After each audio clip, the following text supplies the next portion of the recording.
కృప తప్ప వేరొకటి లేదయా, నీ మనస్సులో నేనుంటే చాలయా.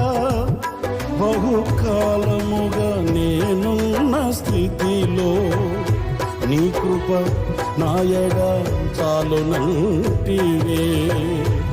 నీ అరచేతిలో నన్ను చెప్పుకుంటివి, నాకేమి కోదువా. ఈ స్తుతి మహిమలు నీకే చెల్లించెదను జీవితాంతము. ఘనమైనవి స్థిరమైనవి, ఘనమైనవి నీ కార్యములు నా ఎడల, స్థిరమైనవి నీ ఆలోచనలు నా యేసయ్యా.